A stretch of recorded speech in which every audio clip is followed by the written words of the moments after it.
सबसे पहले तो मैं ये बता दूं कि उत्तराखंड में बहुत पहले, आज से 10-12 साल पहले, या यूं कहें कि कुछ वर्ष पहले तक करवा चौथ का जो ये व्रत है, पर्व है, ये नहीं मनाया जाता था। लेकिन धीरे धीरे धीरे जब से दिलवाले दुल्हनिया ले जाएंगे आई और लोगों का एक जगह से दूसरे जगह आवागमन हुआ, तब से ये सारी चीज़ें आने लगी। तो उसके बाद से जो करवा चौथ है या हमारा हरेला है या हमारी दिवाली मनाने का तरीका है, ये एक जगह से दूसरी जगह जाने लगा, एक स्टेट से दूसरे स्टेट जाने लगा। तो पहले हम लोग यहाँ वट सावित्री को ही इस तरह से मनाया जाता था, लेकिन वट सावित्री के साथ साथ अब सभी लोग करवा चौथ का व्रत रखते हैं, उपवास रखते हैं और उसको सेलिब्रेट करते हैं अपने अपने तरीके से। और होना भी चाहिए, जिसको जितनी जानकारी है या जिसको आजकल नेट पे सारी जानकारियाँ हैं, तो सभी लोग उसको सेलिब्रेट करते हैं। और एक बात मैं आप लोगों को ये भी बता दूं कि कुछ लोग कहते हैं कि उत्तराखंड में या अन्य स्टेट में जहाँ पे करवा चौथ व्रत नहीं पहले रखा जाता था, तो लोग उसकी क्यों नकल कर रहे हैं या लोग उसको हमारे कल्चर से क्यों जोड़ रहे हैं। तो मैं एक बात बता दूं कि इंडिया है, इंडिया में इतने सारे कल्चर हैं। जब आप मल्टी कल्चरल सोसाइटी में रहेंगे तो आप लोगों को एक से दूसरे के कल्चर का पता चलता है और आपको वो फॉलो करते हैं, आप लोग उनका अच्छा लगता है। क्योंकि अगर हम ऐसे ही अपने में ही सिकुड़े रहेंगे या अपनी ही चीज़ों को आगे बढ़ाएंगे तो हमें क्या करेंगे कि हम आगे नहीं बढ़ पाएंगे। तो हम लोगों को क्या है कि हर स्टेट की अच्छाई, हर स्टेट के त्यौहार और वो हमारे लेते हैं, हम उनके सीखते हैं, तो वो भी तो हमारे सीखती हैं अच्छी चीज़ें। जैसे हम लोगों के यहाँ जो दिवाली पे वो महालक्ष्मी जी के पैर हैं, तो बाहर अदर स्टेट के लोग भी मंगाते हैं, उनको लगाते हैं। या हमारा जो ऐपन विधि है उसको भी लोग अपने कल्चर में अन्य स्टेट के फॉलो कर रहे हैं, उनको पसंद भी आता है। तो मैं तो ये कहूँगी कि भाई इस चीज़ पे बहस करना या इस चीज़ के बारे में बात करना कि बहुत सारी चीज़ें आ रही थी कि उत्तराखंड में ये कर रही हैं, लोग कर रहे हैं या इसको नहीं करना चाहिए, और कुछ लोग इसके फेवर में भी हैं कि करना चाहिए। मैं तो भाई फेवर में हूँ, क्योंकि अगर हम ऐसे ही अपनी ही चीज़ों को पकड़े रहेंगे तो हम आगे नहीं बढ़ पाएंगे। तो जिन जिन लोगों ने व्रत किया है उन लोगों को बहुत ढेरों बधाइयाँ, क्योंकि व्रत काफ़ी टफ है और पानी भी इसमें नहीं पीना पड़ता है, और एक बार शुरू हो गया तो छोड़ते भी नहीं हैं। तो मैं अपनी बताऊँ, मैं व्रत नहीं करती हूँ।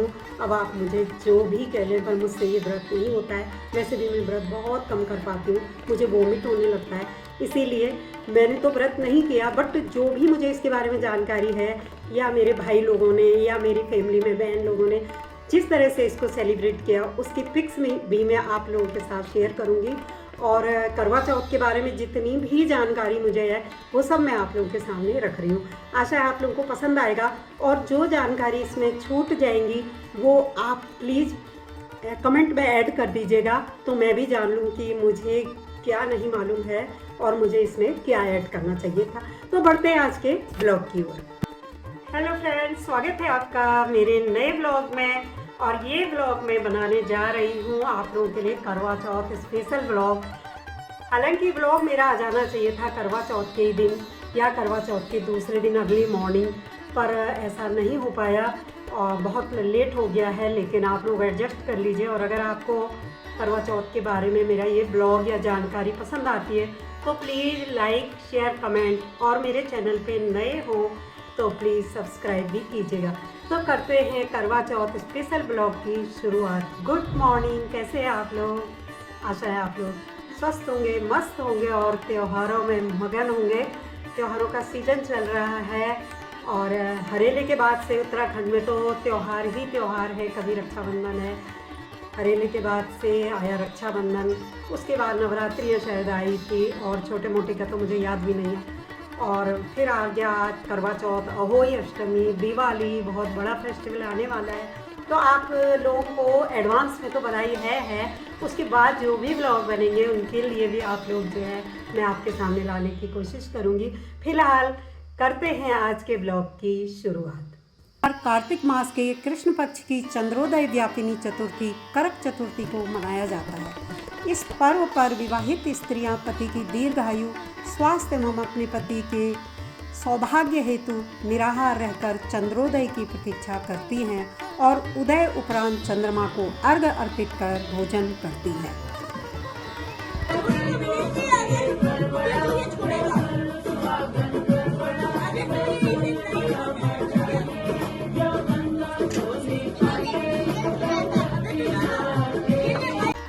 करवा चौथ की मुख्य कहानी एक पतिव्रता स्त्री की है जिसने अपनी पति की जान बचाने के लिए यमराज का सामना किया और उनसे अपनी पति की लंबी आयु का वरदान दिलवाया। इसके बाद से पति की लंबी उम्र और सुहाग की रक्षा के लिए करवा चौथ का व्रत रखा जाता है। पौराणिक मान्यताओं के अनुसार देवी पार्वती ने भी शिवजी के दीर्घायु के लिए यह व्रत रखा था।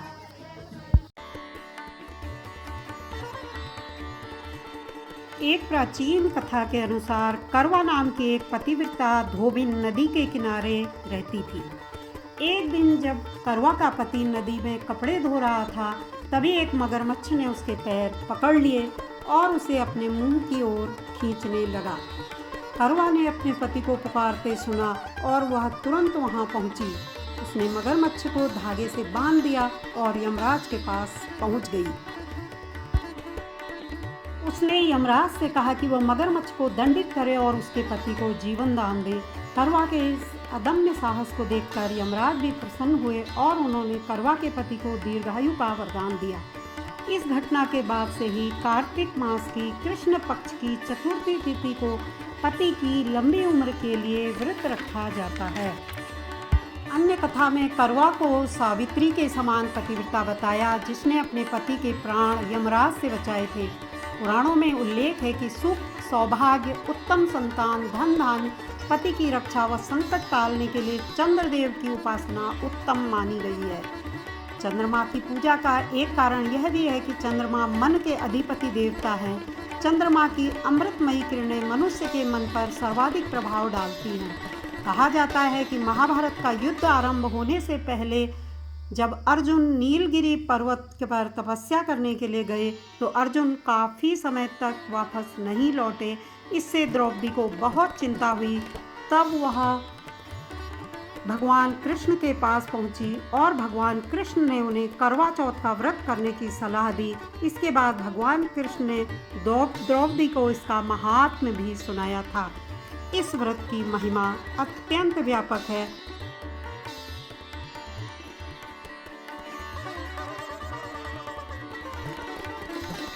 इस व्रत का नियम यह है कि सुबह सरगी खाकर व्रत का संकल्प लेना है, दोपहर में गणेश जी, माता पार्वती, भगवान की शिव की पूजा करनी है, शाम के समय करवा चौथ की कथा सुननी है, रात में चांद के दर्शन के बाद छलनी से चांद व फिर पति का चेहरा देखने का नियम है। लास्ट में जल ग्रहण करना है पति के हाथ से और जल में कच्चा दूध, चावल, मिश्री, चंदन व सफ़ेद फूल मिला करके व्रत का पारायण करना है।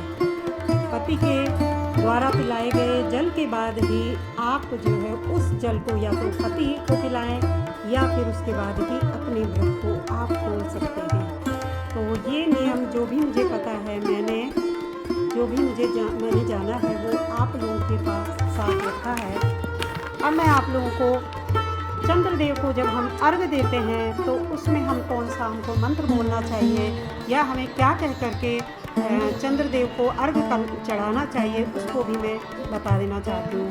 तो चंद्रदेव को जल अर्पण करने के 2-3 मंत्र हैं। उनमें से एक मंत्र ये है, क्षीरोदार्णव संभूता अत्रिगोत्र समुद्भव ग्रहणार्घ्य शशांकेदम रोहिण्यो सहितो मम। और उसके बाद एक और इसमें मंत्र है, एहि चंद्र सहस्त्रांशो तेजो राशे जगतपते अनुकंपय माम देवा ग्रहण अर्घ्यम सुधाकर नमस्तुभ्यम निशाकर नमस्तुतम।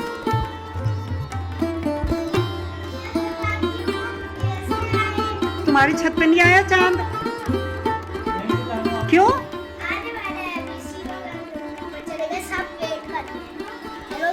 क्या क्या करते हैं भूमि इसमें करवा चौथ में? तेरी मम्मी क्या करके क्या क्या लेके आई है? छन्नी वन्नी लाई है? हाँ, छन्नी लाई है। छन्नी लाई है तेरी मम्मी? कौन सी? आपके लिए भी कुछ लाइए। चाय छानने वाली छन्नी है? तो फिर कैसी है मुझे बता ना, मुझे मैं दिखा मुझे। करवा चौथ की गीता की और मंटू की हो चुकी है पूजा और ये आए थे अभी छत में। छत पे आकर के चांद शायद हमारी छत पे आया और कहीं नहीं आया।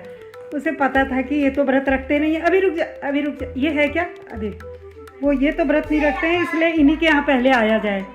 कैसी रही भाई तुम्हारी करवा चौथ? अच्छी रही। चलो बहुत बहुत शुभकामनाएं, आपका सुहाग बचा रहे, लंबा हो, स्वस्थ रहे, मस्त रहे और सब खूब फूले फले।